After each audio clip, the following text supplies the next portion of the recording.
So today we're going to go over the plank, and we really want to learn on setting the plank from the inside so that what we can do is we can start to add weight, we can start to add movement, because any movement in the human body, when I'm talking about the plank, I'm talking about hip to the chest, the torso, whether you're squatting, whether you're running, whether you're deadlifting, throwing, your body has to remain stable within the core muscles to protect the spine from rotational forces.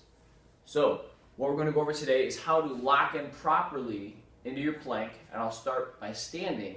Then I'm going to show you how you can progress that to the floor, and then with some different movements we can challenge the core stability and build strength and also awareness of what contracted feels like and what relaxation feels like in the core muscles. So the first step in your standing plank, we want to make sure that we're rooted into the floor. For all teaching purposes, I'm going to have you start with your feet together, right? You want to make sure that you're driving your heels through the floor by contracting your glute muscles. Next, you're going to pull your kneecaps into the torso, right? Extending the knees. So now you should have a rigid lower body. You should have the quads flexed, the glutes tight, the feet are attached to the floor by driving into the floor with your heel and clawing the floor with your toes like talons. So the next thing we want to do is we want to think about your chest and your torso as a mass, as well as your head as a mass, and in between we have space.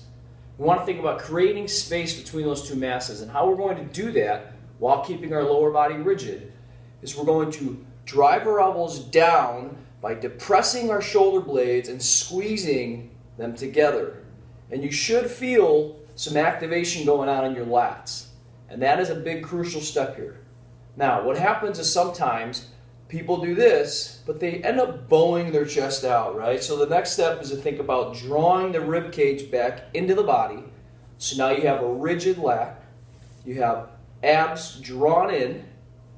Next, you're going to then contract the lower back by squeezing the glutes and putting a slight little arch in it, and you should feel those back muscles turn on. Make sure that you're rechecking the front. We're then going to go your left oblique. You want to think about pulling it in.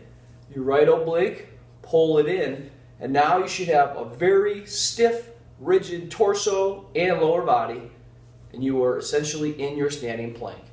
So we're going to show it once more from the side here. All right. So I'm driving my heels to the floor. I'm connecting my feet to the floor like talons. My glutes are squeezed. My knees are pulled into the body.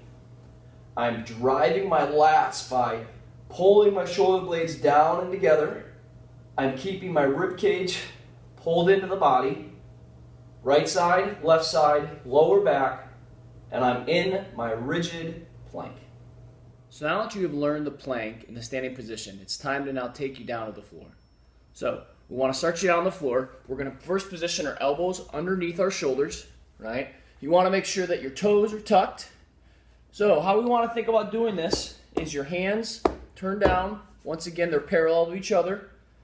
Let's start in a slouch position. You're going to tuck your toes, you're going to pull the kneecaps into the body, you're going to squeeze the glutes, and then we're going to drive our shoulders down away from our ears, creating space, and peel ourselves off the floor. Now, I either see this, which is an excessive round in the back, I'll see this. So how we want to fix here is we want to straighten the knees, squeeze the glutes, drive through, pull the rib cage back into the torso, right oblique, left oblique, and lower back. And when you're done, you're down. So, once again, we'll show you from the front here. How we want to do this. Shrugged. Down, toes, toes, pull the kneecaps in, squeeze the glutes, drive yourself up. You can see I'm creating space, and I'm just hanging out there. That's it. So now that you've learned the basics of planking and that you've now found your connection with the core on the ground, we're going to challenge your stability by putting you on 3 points of contact. Typically we have 4. The more points of contact you have, think of it like a table, the more stability you're going to have. So what we're going to do here is we're going to assume the planking position, and we're going to lift up the toe on one foot, and then we'll switch to the other foot.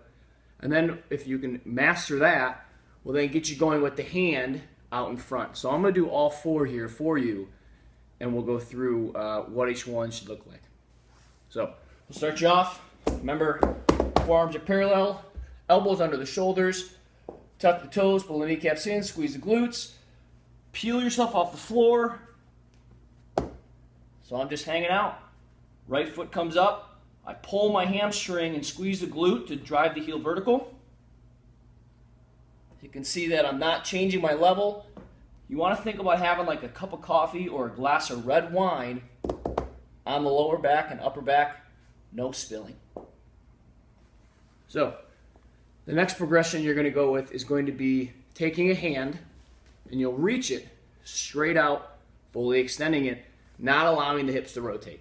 This one you might want to start with wider feet. That way you can have a wider base, and then you can slowly move it in as you get more confident with this. So peel yourself off. You're going to squeeze the glutes. We're going to take our hand, reach it out, other side, reach it out, and you go back and forth like that. Take care. This is Mike Dewar from J2 Fit, Human Performance, Reebok One Ambassador. Check us out on j2fit.com/blog. Follow me on Twitter at Mike J. Dewar and at the J2Fit. Thanks.